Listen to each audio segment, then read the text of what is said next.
أعوذ بالله من الشيطان بسم الله الرحمن الرحيم الحمد لله رب العالمين والصلاة والسلام على سيدنا محمد وعلى آله محمد الفاتح على حاتم الشفيعين وقرات أعين محمد صلى الله عليه وسلم ثم لا إله إلا الله وصحبه وسلم وقرات ولقد ثم الأرواح سنة على الطالب وصلى الله عليه وسلم ومحمد الرسول ثم نصلح مع محمد محمد مع النبي صلى الله عليه وسلم ثم محمد الرسول ثم محمد الرسول وسلم جميع إخواني ثم إلى واحد جمال صلى الله عليه وسلم البركة عشان نوصل كيف البسمة كي أسف سفر كيس البركة كيس كي أبستان كيس الله تنجاه البركة وسلم جميع إخواني ثم إلى واحد آبائنا وآبائكم وأمهاتكم من الحاضر والحاضرة ثم إلى المسلمين والمؤمنين والمؤمنات بينة القبول وتمام كل سنة حضرة رسول محمد صلى الله عليه وسلم الفاتحة.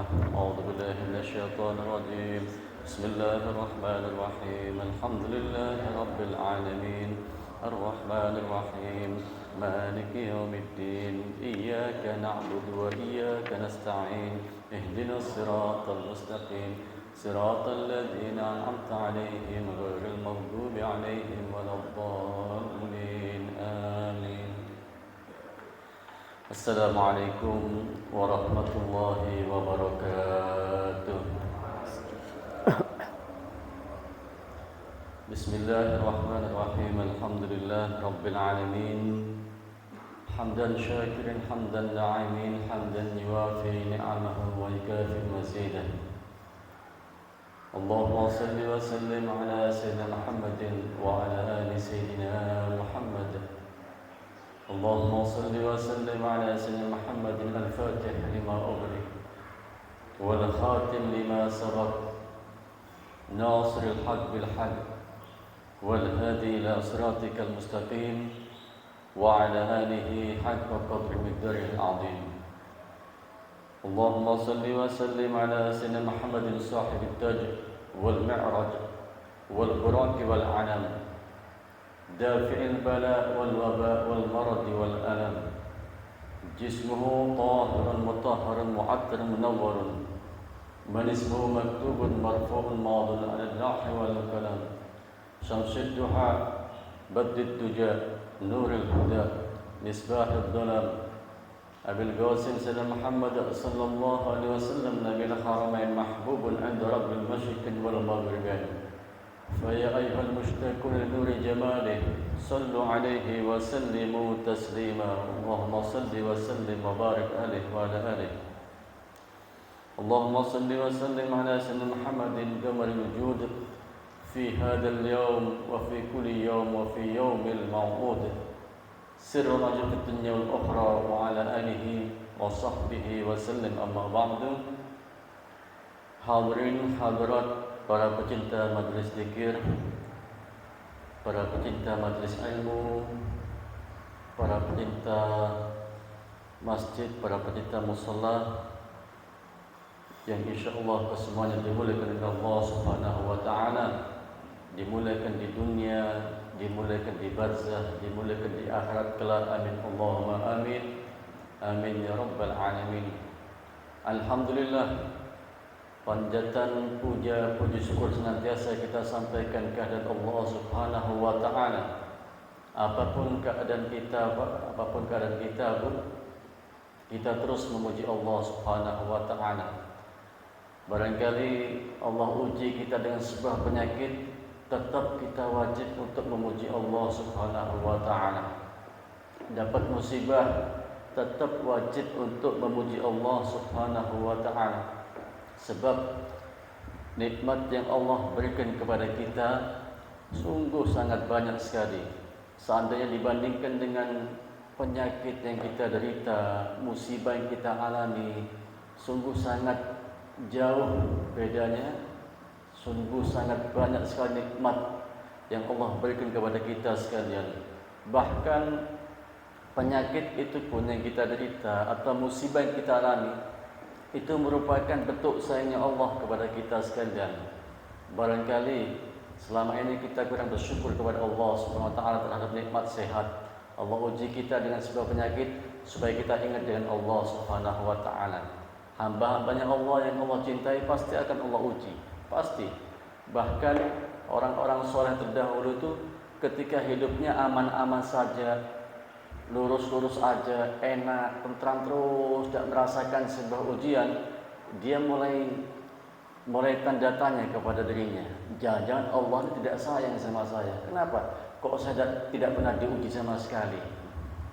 Jadi ketika ada ujian kepada kita sekalian, maka hendaklah kita husnudzon kepada Allah Subhanahu wa taala, yang dengan ujian itu diharapkan kita akan semakin dekat dengan Allah Subhanahu wa taala. Alhamdulillah ala kulli halin. Kita terus memuji Allah Subhanahu wa taala apapun keadaan kita, bagaimanapun kondisi kita. Salam salawat semoga senantiasa tercurahkan kepada junjungan kita Nabi besar Muhammad sallallahu alaihi wasallam. Nabi yang cintai umat, Nabi yang kasih umat, Nabi yang perjuangkan umat dari dunia hingga akhirat. Dialah Nabi kita Nabi Muhammad sallallahu alaihi wasallam. Alhamdulillah, kesempatan kali ini kita kembali Allah dikumpulkan oleh Allah Subhanahu wa taala dengan niat menghidupkan Ramadan kita, dengan niat mengisi waktu-waktu kita di bulan Ramadan ini dengan ibadah kepada Allah Subhanahu wa taala. Pada pertemuan sebelumnya telah kami sampaikan berkaitan dengan keutamaan bulan puasa, bahwasanya kita telah sepakat puasa Ramadan ini merupakan bentuk sayangnya Allah kepada kita sekalian. Puasa Ramadan itu merupakan bentuk rahmat yang Allah berikan kepada kita sekalian. Karena pada hakikatnya kita ingin bahagia dunia, bahagia akhirat, yang dengan itu hanya dapat kita capai dengan takwa kepada Allah Subhanahu wa taala. Untuk mencapai derajat ketakwaan tersebut Allah berikan jalan kepada kita, yaitu dengan ibadah puasa Ramadan. Sehingga ayat perintahnya pada akhirnya tutup dengan la'allakum tattaqun, diperintahkan kepada kamu berpuasa agar kamu menjadi orang-orang yang takwa. Kita sepakat sampai di sini bahwasanya ibadah puasa Ramadan merupakan kebutuhan kita untuk mencapai ketakwaan, yang dengan ketakwaan tersebut kita akan mendapatkan kebahagiaan dunia, kebahagiaan akhirat. Selamat di dunia, selamat di akhirat. Hasanah fid dunya, hasanah fil akhirat. Sehingga banyak hikmah-hikmah ibadah puasa ini banyak Allah taruh di dalamnya. Banyak berkaitan dengan kesehatan. Sumu tasihu, orang puasa itu akan sehat, akan produktif. Banyak karya-karya besar dihasilkan ketika sedang di bulan Ramadan. Banyak. Bahkan hari kemerdekaan kita proklamasinya di bulan Ramadan. Sebuah karya besar dihasilkan di bulan Ramadan, bulan yang penuh barokah. Ini menunjukkan bulan Ramadan ini bulan yang berkah, bulan yang produktif. Makanya seharusnya ketika di bulan Ramadan itu salah satu hikmahnya, orang ketika kerja tambah semangat.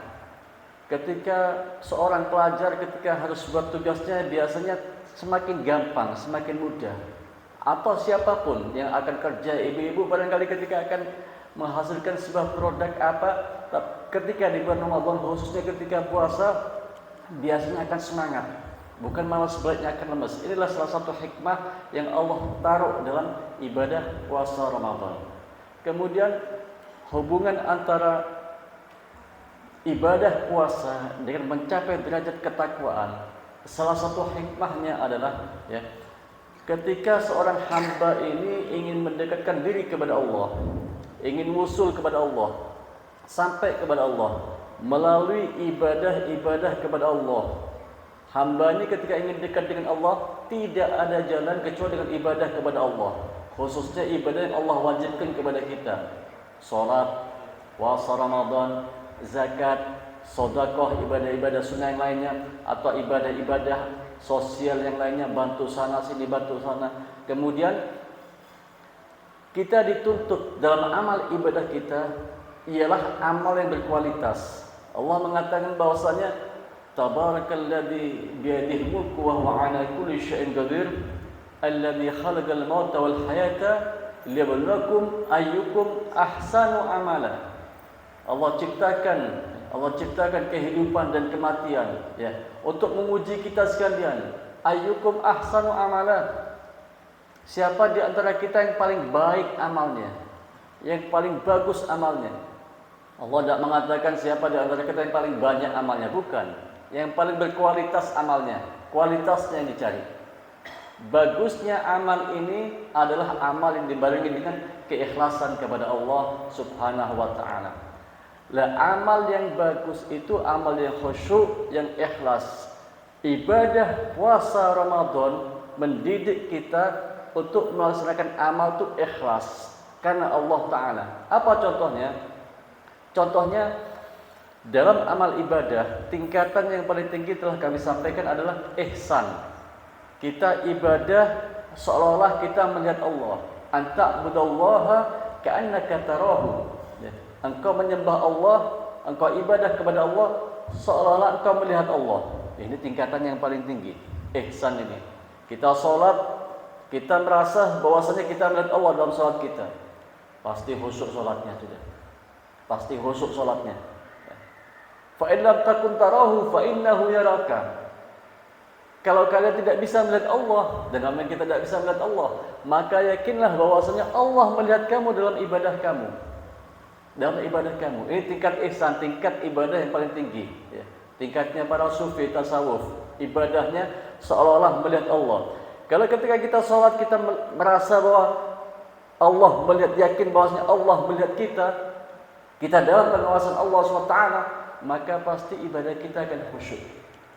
Dan ini sangat sulit menghadirkan ihsan, itu perlu mujahadah, latihan, pemaksaan diri. Nah, ibadah puasa Ramadan melatih kita untuk mudah bagi kita menghadirkan ihsan, merasa diawasi oleh Allah Subhanahu wa taala.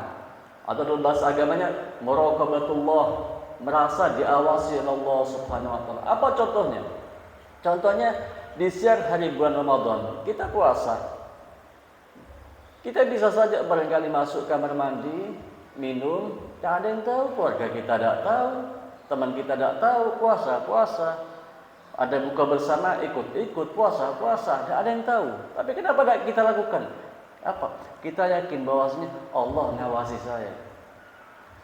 Kita lakukan hal tersebut. Merasa diawasi Allah tuh ketika ibadah puasa Ramadan sangat besar sekali. Kita bisa barangkali makan, orang lain tidak ada yang tahu, keluarga tidak tahu, teman tidak tahu, keluar sudah selesai puasa. Tapi kenapa tidak kita lakukan? Allah mengawasi saya, betul teman saya tidak tahu, betul keluarga saya tidak tahu, tapi Allah akan mengawasi saya. Ibadah puasa Ramadan ini akan mudah melatih diri kita untuk menghadirkan rasa ihsan, rasa diawasi oleh Allah Subhanahu wa taala. Pengawasan Allah, muraqabatullah. Muraqabah ini bentuk pengawasan Allah kepada kita. Merasa kita diawasi oleh Allah Subhanahu wa taala. Ketika seorang hamba dalam ibadahnya merasa diawasi oleh Allah Subhanahu wa taala, maka pasti hambanya akan khusyuk dalam ibadahnya. Pasti sudah. Melatih kita ibadah puasa Ramadan ini untuk menghadirkan rasa ihsan. Coba ketika kemudian dalam ibadah yang lainnya, rasa ihsan ini kita hadirkan.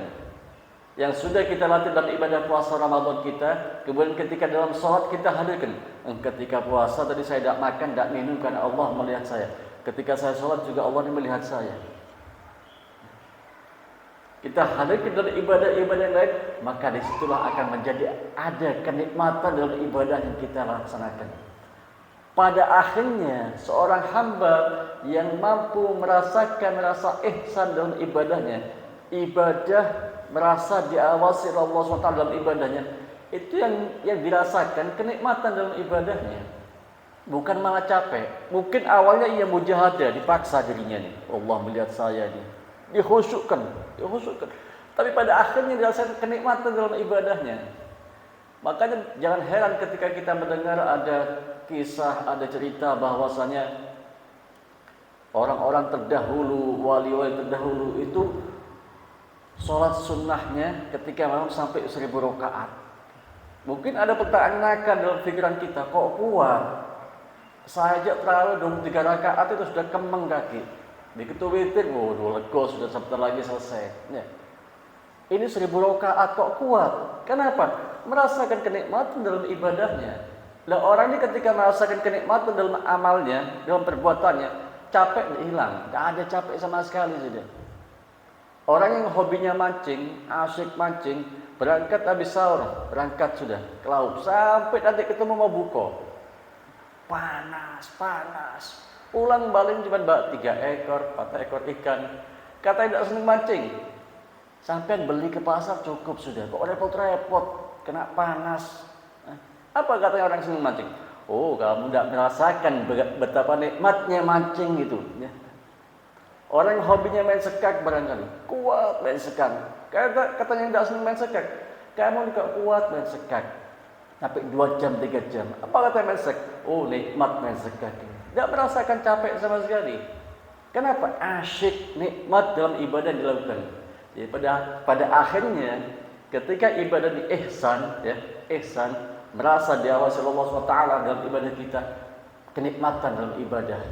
Ini kita berusaha untuk mencapai bagam itu. Inilah hubungannya. Kenapa Allah mengatakan puasa ini akan mencapai derajat ketakwaan? Karena dengan puasa Ramadan kita diawasi Allah, merasa diawasi Allah Subhanahu wa taala, sehingga kemudian rasa pengawasan Allah tuh terus kita laksanakan dalam ibadah-ibadah yang lain, sehingga kita akan khusyuk dalam ibadah-ibadah kita yang lain.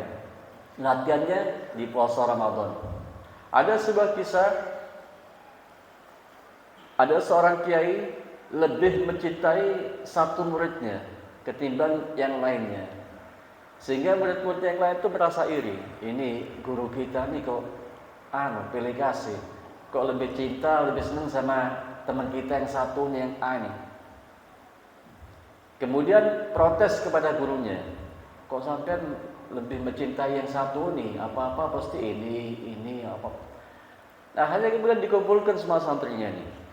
Dikumpulkan, dikasih 1 ekor ayam dan pisau. Masing-masing dikasih ayam sama pisau.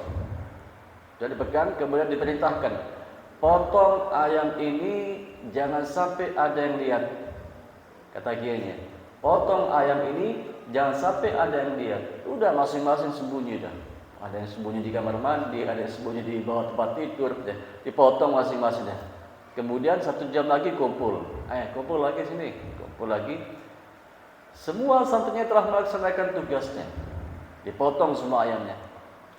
Cuma 1 santri ini aja yang tidak dipotong ayamnya. Makanya kata santri yang mana kan? Murid yang disayang sama gurunya, ternyata pada melaksanakan tugas gurunya, perintah gurunya, tidak dilaksanakan kan? Sudah. Kemudian ditanya, bagaimana kamu? Oh iya, saya sembunyi di kamar mandi, tidak ada yang tahu, tidak ada yang lihat ketika saya motong. Yang lainnya ditanya, oh iya saya sembunyi di sini, tidak ada yang lihat ketika saya motong. Santri yang disayang ini yang tidak dipotong ayamnya ditanya, kamu gimana? Kenapa tidak dipotong? Iya Ustaz, iya Pak Yai, saya sudah berusaha untuk sembunyi di mana tempat, tapi saya tidak nemu. Ketika saya sembunyi di sini, saya merasa Allah melihat saya, sehingga saya tidak punya tempat, saya tidak bisa motong ayam ini. Baru kemudian dia ini ngomong sama teman-temannya yang lain, sama santri yang lain. Kamu tahu kan bagaimana kedudukan teman kamu nih? Dia sadar bahwasanya dia diawasi oleh Allah Subhanahu wa taala. Dalam semua gerak dan geriknya diawasi oleh Allah Subhanahu wa taala. Baru santri yang lain merasa bahwasanya oh iya betul ya, santri ini lebih mulia ketimbang saya. Ada sebuah kisah lagi di zaman Khalifah Sayyidina Umar bin Khattab. Ketika beliau jadi khalifah, kemudian di suatu malam jalan-jalan Khalifah Umar bin Khattab ini.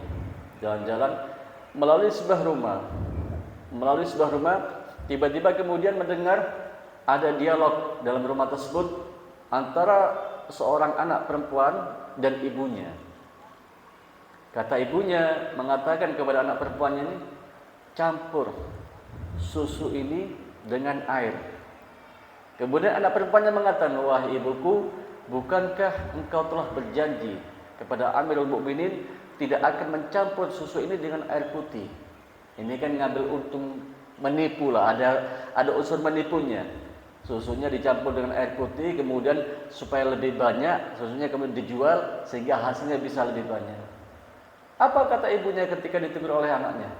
Bukankah Amirul Mukminin tidak melihat kita? Karena Khalifah Umar bin Khattab tidak melihat kita sekarang. Apa kata anak gadisnya ini? Betul, Khalifah Umar bin Khattab tidak melihat kita, tapi bukan karena Allah melihat kita. Ini didengarkan oleh Khalifah Umar bin Khattab. Saat itu juga kemudian Khalifah Umar bin Khattab ini mengajak anak-anaknya yang laki untuk datang ke tempat tersebut, kemudian ditanya, siapa tadi mengatakan bahwasanya air susu itu tidak boleh dicampur dengan air putih? Saya. Kenapa? Ya karena Allah pasti melihat gerak-gerik kita. Langsung Khalifah Umar bin Khattab ini mengatakan kepada anak-anaknya yang laki-laki, siapa di antara kalian yang mau untuk menikahi perempuan ini? Ini perempuan istimewa. Diam semua anaknya. Demi Allah, kalau kalian tidak ada yang mau, saya akan menikahi perempuan ini. Hanya kemudian satu anaknya, saya abah mau. Didengarkan oleh Khalifah Umar bin Khattab kepada perempuan tersebut. Kenapa? Ini perempuan telah masuk makam muraqabatullah, merasa diawasi Allah Subhanahu wa taala. Di makam muraqabah ini makam yang sangat penting.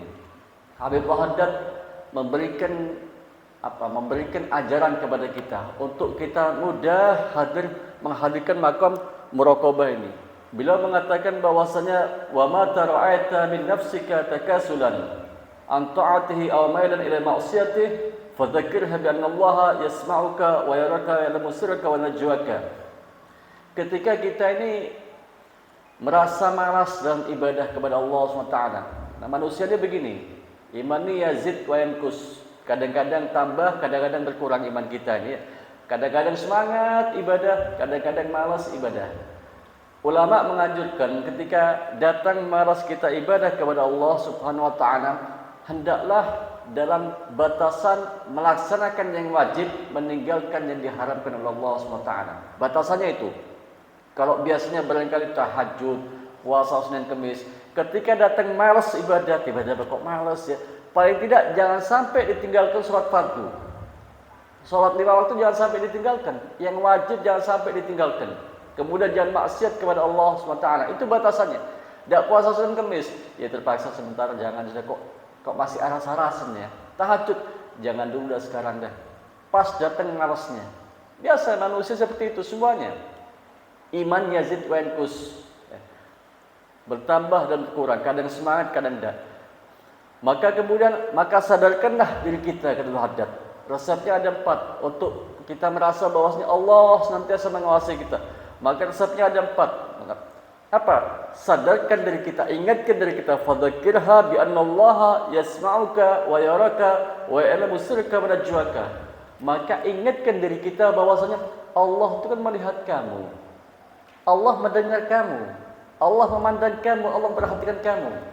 Sehingga apa? Ketika seorang hamba ini sadar bahwasanya Allah melihat saya dalam kemaksiatan ini, maka akan takut bermaksiat kepada Allah SWT.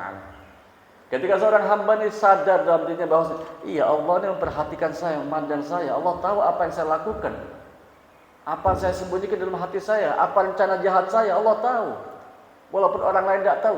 Maka ketika kita sadar, maka ini akan menjadi benteng bagi kita, akan terjaga kita dari maksiat kepada Allah Subhanahu wa taala. Mau maksiat, oh iya Allah melihat saya nih, Allah tahu nih, Allah nadiri, Allah syahidi, Allah menyaksikan saya nih. Maka kemudian hamba ini buruk tidak mau maksiat kepada Allah Subhanahu wa taala. Sebetulnya satu ini sudah cukup resep bagi kita, modal bagi kita untuk kita selamat dari maksiat kepada Allah Subhanahu wa taala. Tapi dikatakan Haddad, fa indam yufidha hadha dzikr ligusuri ma'rifatiha bijahillah ta'ala fadkullaha makan malakain karimani lalladina yaktuban alhasanat wassayiat. Ketika cara yang pertama tidak berhasil, kita ingatkan diri kita dengan hal tersebut ternyata tidak berhasil. Apa sebabnya? Sebab ini pengetahuan kita, keyakinan kita kepada Allah masih sangat kecil. Yakin Allah itu ada, tapi kita yakin Allah itu Maha melihat. Kita tahu bahwa Allah itu mengetahui gerak-gerik kita, tapi tidak sampai keyakinan itu dalam hati. Kita sepakat, iya Allah betul Maha melihat, tapi tidak sampai kemudian keyakinan dalam hati sehingga mempengaruhi gerak-gerik kita. Likurusi ma'rifatika.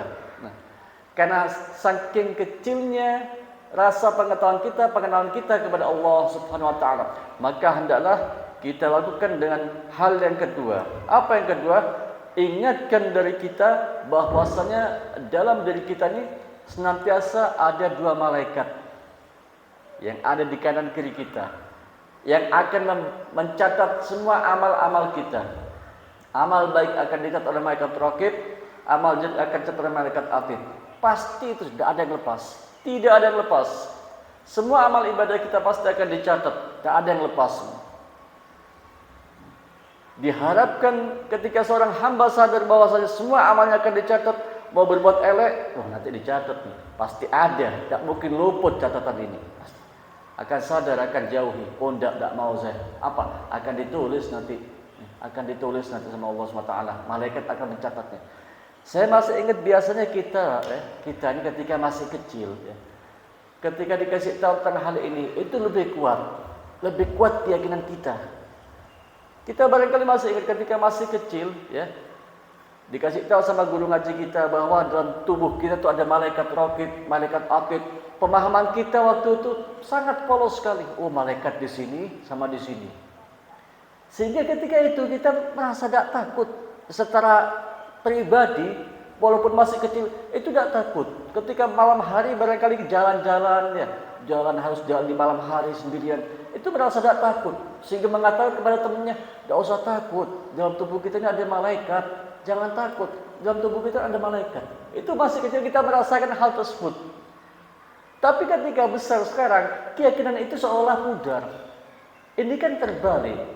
Keyakinan kita yang polos yang masih kecil itu sangat kuat. Seandainya kita yakin seperti keyakinan kita masih kecil bahwa tubuh kita itu ada malaikat, yang dengan itu kita tidak takut jalan di tengah malam, ada sampai sekarang, itu akan bisa membimbing kita. Tapi anaknya ketika sekarang sudah besar, ketakutan itu tidak ada lagi, biasa sudah. Keyakinan tersebut tidak ada lagi. Seolah-olah, itu cuman kiasan saja bahwa ada malaikat dalam tubuh kita. Tambah besar, tambah dewasa, tambah pintar, kok keyakinannya semakin kurang kepada Allah Subhanahu wa taala. Kenapa? Sebab kita ini banyak maksiat kepada Allah Subhanahu wa taala. Sebetulnya ketika kita berada di alam malakut sebelumnya, Allah pernah kumpulkan kita semuanya. Allah pernah kumpulkan roh kita semuanya. Sejak Nabi Adam sampai manusia paling akhir. Allah kumpulkan semuanya, kemudian Allah minta kesaksian kita ketika itu. Dan itu di dunia, tempatnya di dunia. Roh kita diminta kesaksian oleh Allah SWT. Allah mengatakan, alastu birabbikum, bukankah aku Tuhan kalian, kata Allah SWT. Ketika itu roh kita, jiwa kita menjawab, bala syahidna, iya ya Allah, engkau Tuhan kami, dan kami bersaksi atas itu semuanya. Yakin ketika itu. Ketika kita mengucapkan seperti itu, bukan dengan paksaan, tapi dengan keyakinan yang nyata, keyakinan yang kuat. Bala syahidna, bukan hanya bala, bukan hanya iya, tapi syahidna, saya bersaksi, saya mau jadi saksi. Orang itu tidak akan mau jadi saksi kecuali dia yakin. Ya, saya mau jadi saksi. Kenapa? Dia yakin, hakul yakin, benar-benar yakin. Jiwa kita telah pernah yakin betul kepada Allah Subhanahu wa taala. Tapi kita kemudian ketika Allah lahirkan kita di muka bumi ini, keyakinan itu semakin pudar. Iya betul Allah itu ada. Tapi merasa diawasi Allah, merasa Allah melihat kita, itu semakin berkurang. Kenapa? Karena banyaknya maksiat kepada Allah Subhanahu wa taala. Kemudian seandainya cara yang kedua itu tidak berhasil, ini menunjukkan bahwasanya iman kita tuh sangat lemah sekali. Ya, diingatkan dengan bahwasanya Allah melihat masih maksiat. Diingatkan dengan ada malaikat di sini yang mencatat masih maksiat. Maka hendaklah kita ingatkan dengan hal yang ketiga. Apa yang ketiga? Fadzakirha qurbal maut. Ingatkan dari kita tentang qurbal maut, dekatnya kematian. Ingatkan dari kita. Wahai diriku, kematian ini telah dekat kepada kita. Kebanyakan dari kita bahwasanya kita menganggap bahwa kematian hanya akan datang kepada orang-orang yang sakit, orang-orang yang telah tua.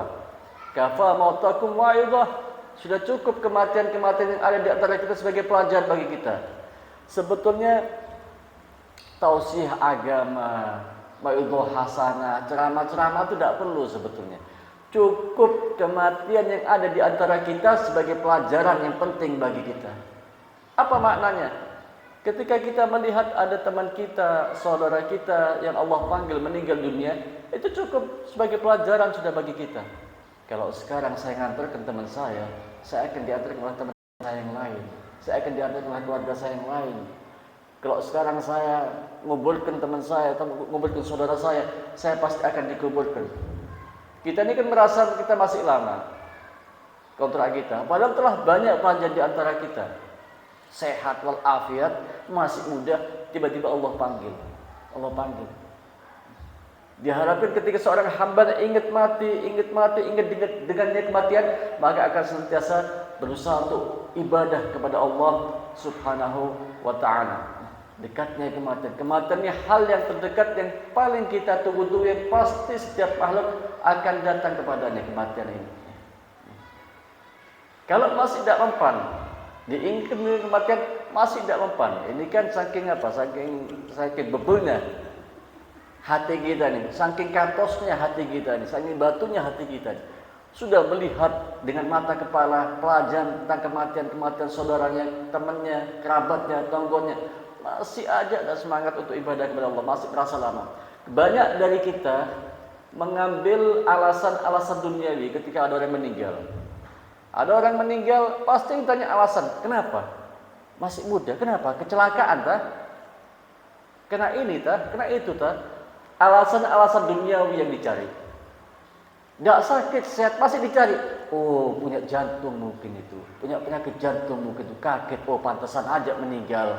Saya kan tidak punya penyakit jantung, saya masih lama. Seolah-olah ada anggapan seperti itu. Banyak dari kita pasti mencari alasan-alasan duniawi ketika ada orang meninggal di antara kita. Padahal itu semua kehendak Allah dan pasti hinggap kepada kita. Kita tidak tahu. Kita tidak tahu kapan waktunya.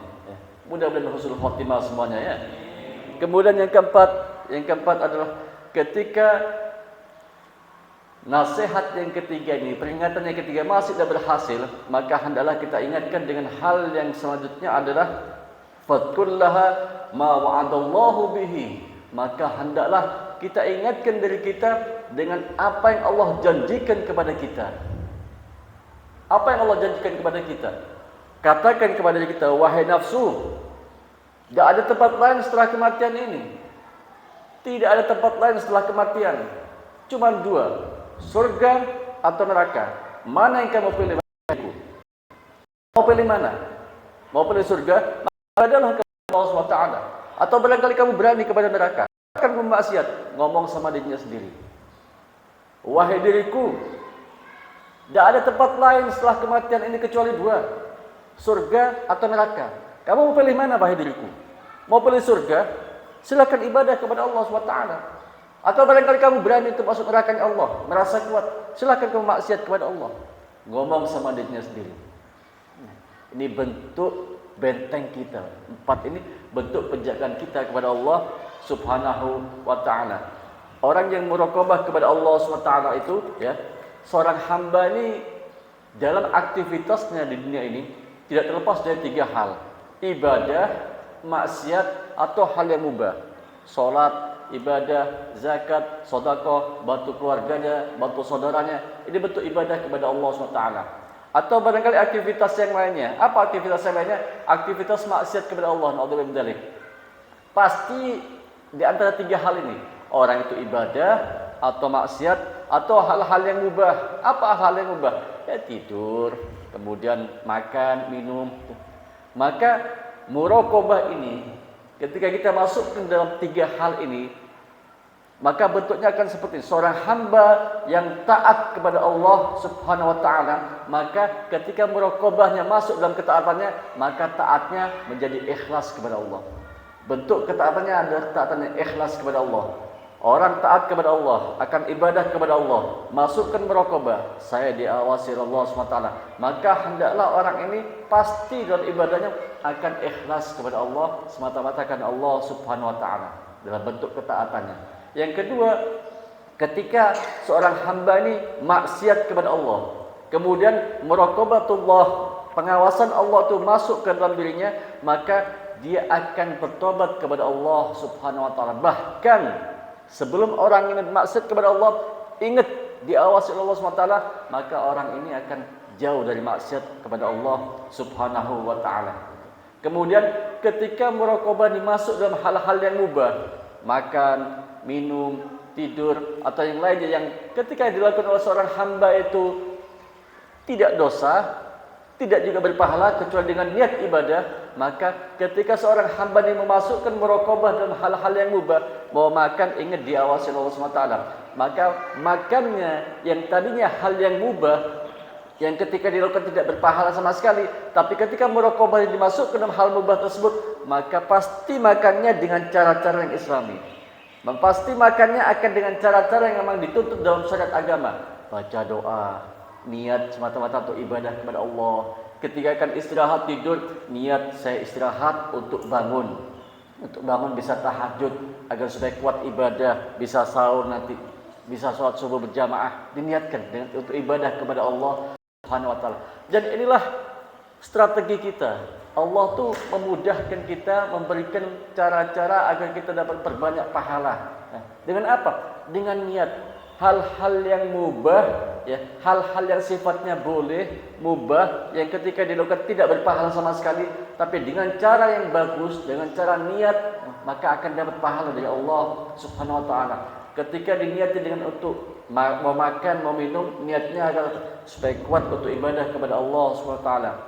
Akan berangkat kerja, niat untuk ibadah, mencari rezeki yang halal untuk menghidupi keluarga, kerjanya, keluar waktunya, tenaga yang dikeluarkan dihitung sebagai ibadah Allah Subhanahu wa taala. Mudah-mudahan ya menjadi cerminan bagi kita ya, koleksi bagi kita masing-masing ya. Mudah-mudahan ibadah puasa Ramadan yang kita lalui ini betul-betul menjadi madrasah muraqabah terhadap diri kita, sehingga nanti bisa tertular, bisa kita terapkan dalam ibadah-ibadah kita yang lain, sehingga derajat ketakwaan itu betul-betul kita capai. Dan pada akhirnya kita mohon kepada Allah, Allah kuatkan zahir dan batin kita sehingga mampu untuk senantiasa meningkatkan ketakwaan kita kepada Allah Subhanahu wa taala. Bismillahirrahmanirrahim. Alhamdulillahirabbil alamin. Allahumma shalli wa sallim ala sayyidina Muhammadin wa ala ali sayyidina Muhammad. Allahumma inna nastahfiduka wa nasta'uduka dinana wa anfusana wa ahlana wa auladana wa amwalana wa kulla shay'in a'taytana.